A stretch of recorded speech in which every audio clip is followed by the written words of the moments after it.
Hey you guys, this is Kevin Potter, and this is kind of a one-take wonder here, but I'm going to show you guys how to do sand casting. And I know there's a lot of kits out on the market, but what they don't give you are patterns to cast from. So I've been a jeweler for over 25 years, along with my friend Craig Dabler, and we were thinking about it the other day that we have over 600 molds between us, and we decided to start casting in bronze and making patterns so that people can use our molds to cast whatever they want. Well, whatever the pattern is. So this is one Craig made. It's a heart, and you can, right now it's in bronze, but we've included the sprue on it so that it'll work with the whole system. You'll see how that all works. And so I'm going to do that one. And I'm going to do a wedding ring shank. This one you could channel set the stone between the two parts there, or you could solder in a head and set it. So once again, it's made of bronze and it's got the sprue attached. So to do a sand casting, you don't need to melt anything out. It's real simple and quick. This is a flask that we make. It's got a little ridge on it, so the two parts fit together really nice. And then this is where you're going to pour your metal through, that hole there. So you start out, and you always put this side with this ridge down. So we're going to do this one first. So you set that on the table, set that like that, take some sand. They call it green sand, but it's really red. Some people call it Delft clay. There's a lot of names for it. You want to kind of get all the lumps out. It's real lumpy. So here we go. We're going to just put the sand in the mold.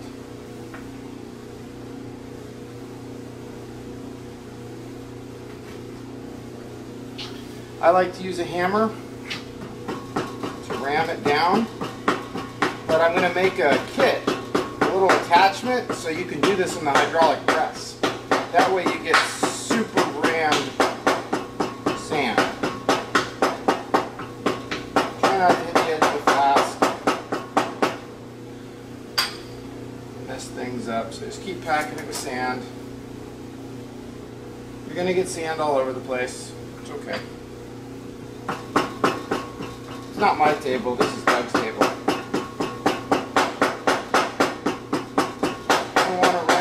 Pretty hard.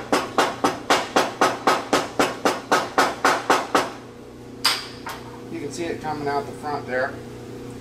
Then take a piece of metal, cut the back off. So you can see it there. Then if you've got a pocket knife or something, that's pretty handy. And then you're going to cut away. You got to get the top exposed. There's going to be other people making better videos than me with more detail. I'm kind of just getting the ball rolling here.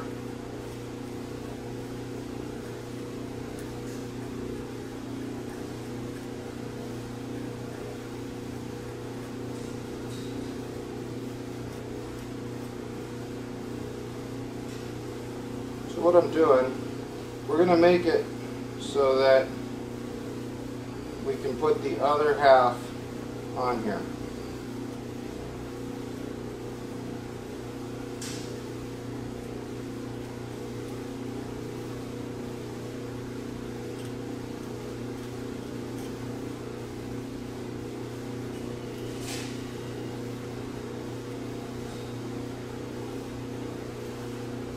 What you want to do, I'll show you real close.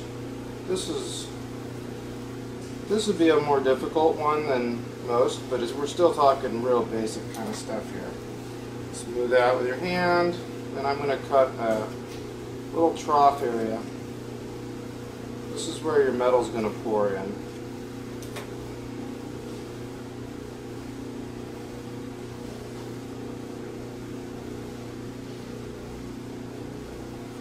See how that looks? Nice and tidy. The black spots are because I'm using my old sand again. So the next step, put your top on. You're going to line it up.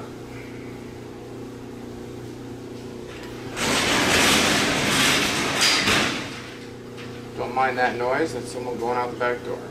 That's going to go in there like that.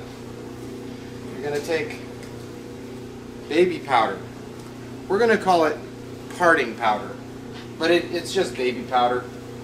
But if you want to buy special powder, you can. What that's going to do is allow the sand to not stick. Blow it around, makes a mess. They say you're not supposed to breathe it. Alright. Next step, more sand.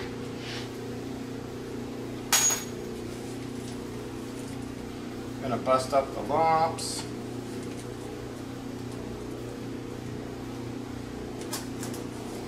Alright. That looks pretty good here. Start in with your hammer again. This just happens to be the hammer that was closest to me. There's no special hammers. I'm sure someone will invent a special hammer just for this task, but it really is just a hammer. Don't hit your finger, it hurts. So you're going to ram this down pretty good. Don't get too crazy. Don't overdo it.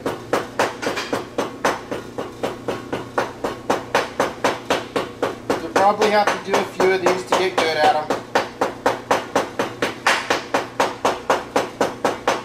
Okay. Peel that off. So what we got here, I'm going to carve away.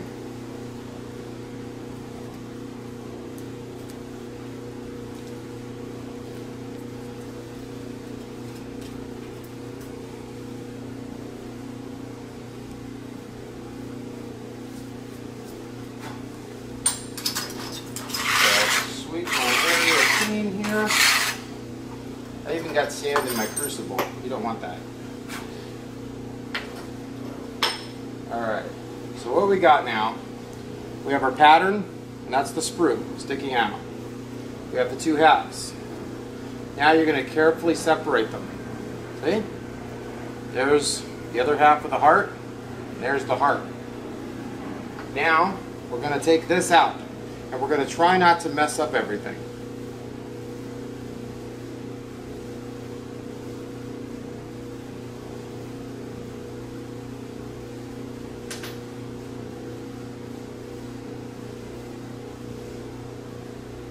I messed it up a little bit, but it'll probably still be just fine. Now, blow it out. Make sure you don't have loose sand everywhere. Don't want loose sand, because if you have loose sand, it's going to go into the mold when you melt your metal. Alright? So we're going to stick these two halves back together, aligning it perfectly. Okay?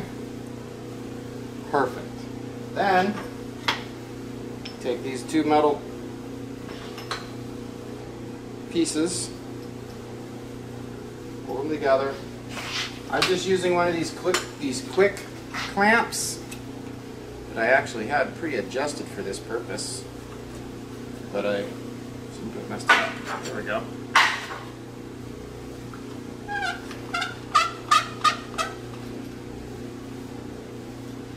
Alright. Ta-da!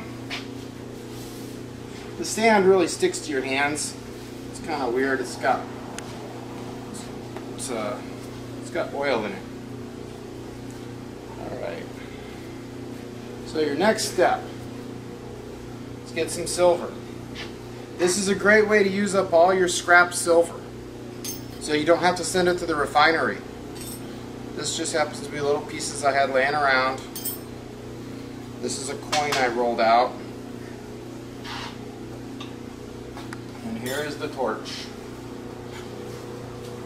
We'll have to do a class on how to turn on the torch, but for starters, you turn on your gas first.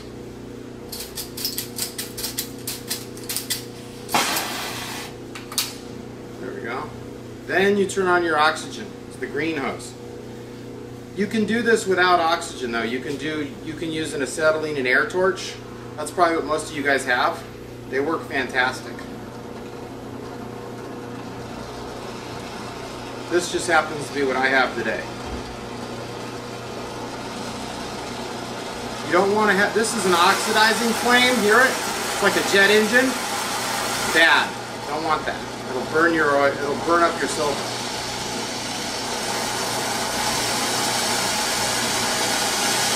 See the flecks of orange?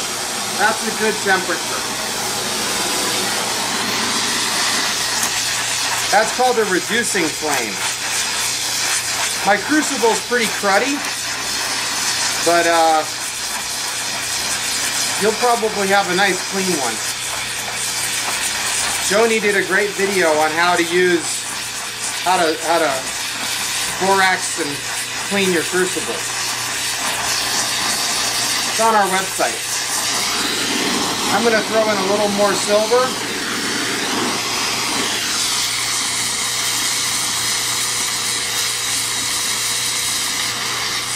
Kind of fun to melt metal.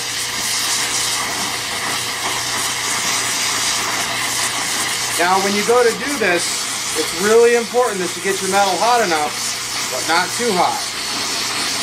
I always heat the lip of the crucible so that when you pour it in, it doesn't chill.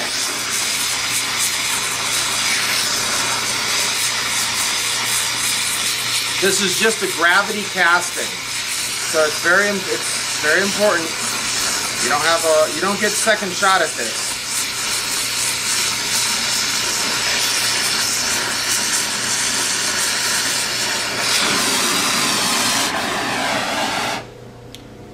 And there it is. You gotta let it cool for a minute before you take it out of the mold.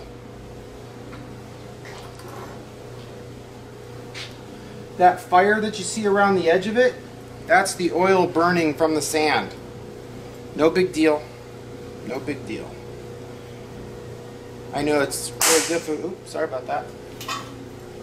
We have an idle switch on this thing, so it always pops when you shut it off. Anyway, here we go.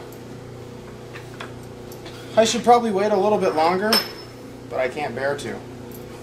It's not too hot. Now don't grab that with your hand, obviously, because that's hot.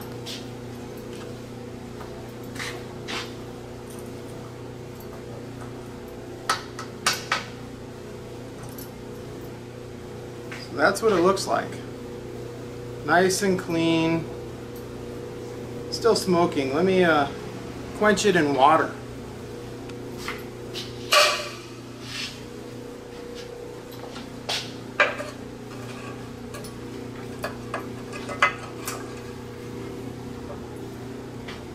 So, here's what we got. Here's the back of it. That sand you see in the back is where we've hollowed it out, because if you have an overly thick casting, you get porosity. By that, your piece will look like Swiss cheese. It'll have all sorts of pits in it. But this looks like it's a really clean casting. And then the next step would be to saw that off, polish this up, slap a chain on it or whatever you feel like doing, and hit the street fair. You'll become a millionaire. Alright, there you go. Thanks for watching.